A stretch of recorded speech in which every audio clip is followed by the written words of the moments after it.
Hey guys, so I hope last week you caught my honorable mentions about some of the stuff that I saw at this year's NAMM that really caught my eye and I can't wait to check out. Well, I wasn't impressed with all of it. So here are a few of the items that I saw that, kind of grinded my gears. So this is my dishonorable mentions. Now, before I really get into it, please hit the subscribe button. Later this week, I will be coming out with my review of the 5 guitar brands that I said I would talk about in a previous video. But for now, let's talk about the stuff that didn't impress me. Here are my dishonorable mentions for this year's NAMM. So let's start with Gibson. As you probably heard or saw, Gibson decided to release an artist signature model of Keith Richards, his signature ES335. And it's priced at a incredibly affordable $30,000. So this is a guitar that is certainly meant for just rich collectors. Period. End of story. Now, I personally have a lot of issues just with guitars. I have issues with signature guitars in general, but there's 2 things here that actually really tick me off.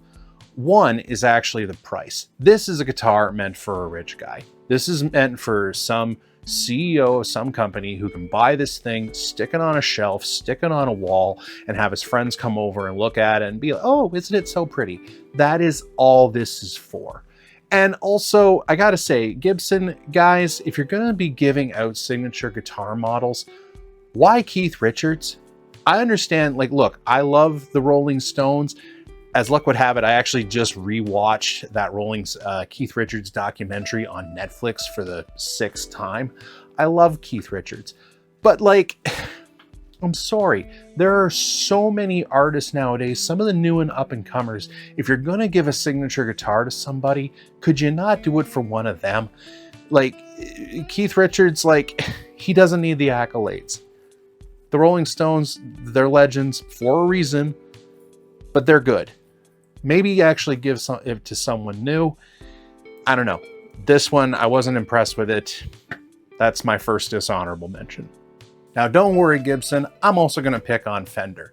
Fender decided to release one of their big releases this year, was their new studio software, which is essentially just, it's kind of a repackaging of the studio software that already existed. But here's my problem with it. Fender actually has a bad track record in, frankly, doing side projects. All right? Now, don't get me wrong. Fender electric guitars, incredible. Fender amplifiers, fantastic. But when it comes to the other stuff, there was the pedal series from a few years ago. Wouldn't call that really innovative. And really, have they done anything with it? Have they done much new in the way of the pedals? Their acoustic lines are garbage. I hate Fender acoustics. I hate them with a passion. I don't understand how a guitar company with such accolades as Fender can't make a decent acoustic guitar. So this just seems like another thing let's get into the market for studio software, digital audio workstations. Let's get into that now and see what happens. And quite frankly, I think it's going to be left by the wayside like a lot of their other stuff. So yeah, that I'm not overly impressed with. Fender, maybe stick to what you're good at. Now, the next item that I'm going to pick on is Hagstrom. Hagstrom released the Crona, which is essentially, it looks like a Les Paul. I really wouldn't call it all that creative. Honestly, I look at this thing and I realize this is kind of petty, but I'm sorry, it's ugly. I just think it's an ugly guitar. And I mean, I like Hagstrom, the Viking models were a lot of fun. And they had those the Condor stuff. Those were pretty cool too. I just think that maybe Hagstrom should kind of stick with that sort of stuff. This, it looks like a wonky Les Paul that someone just kind of distorted a little bit. It looks like somebody was making a Les Paul and just started drinking. So yeah, again, I realize it's kind of petty, but not a fan. The 4th item on my dishonorable list actually has to do with Jet guitars. I'm just fed up of this. I'm fed up of guitars guitar companies like Jet that quite frankly just take their name and seem to paste it onto you know, classic designs and, oh, look, it's a new guitar. No, guys, like, I get that they're affordable. I get it. And I also realize that a lot of these designs they've been around for so long that they're basically just a part of guitar. I mean, like the Strat or the Tele is what a lot of people think of as a guitar when you mention the word guitar. I get that it's hard to come up with something original, but come on, guys. Okay, these copies, try some innovation. Yeah, you're not winning any friends. And the fifth item that caught my ire this year at NAMM had to do with the Sterling Rat pedal. Now, don't get me wrong, I'm sure that it sounds fantastic, and I'm sure that it does as advertised and that it's a great pedal. My problem with this one is that I think they're kind of missing the point of what the Rat pedal actually was. The Rat pedal, to me anyway, was the down and dirty pedal, okay?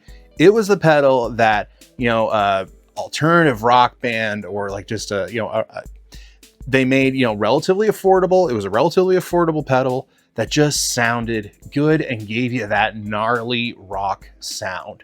So making what seems like a boutique version of that seems redundant and frankly kind of missing the point. So maybe that's just me. I don't know. But yeah, wasn't overly impressed with that one. I don't get it. Anyway, folks, those are just my thoughts. If you have different opinions, that's perfectly fine. You know, go ahead. Let me know in the comments. All right. If you think that it's fantastic that they're releasing a boutique Rat pedal, or you can't wait to try out the new Fender software, let me know in the comments. Okay. Or, you know, let me know if there was something else at this year's NAMM that you were sitting there going like, why the hell are they doing this? I'd love to hear from you. Please let me know. Hit the subscribe button. Okay, please share the video. I am trying to make the channel grow. And you'll also notice that I am trying some different kind of formats with the videos. That is on purpose. You know, this whole thing is like a test run, right? I'm just trying to figure out what works and what doesn't work. So you can let me know about that as well. This is Sandy from Sandy's Guitars. Hope you've enjoyed the video. Check out, it's upcoming, my full coverage. Well, the 5 brands that I will be looking at and providing some coverage of, that'll be coming out at the end of the week. And yeah, keep practicing. You're getting there. Sandy from Sandy's Guitars. Take care.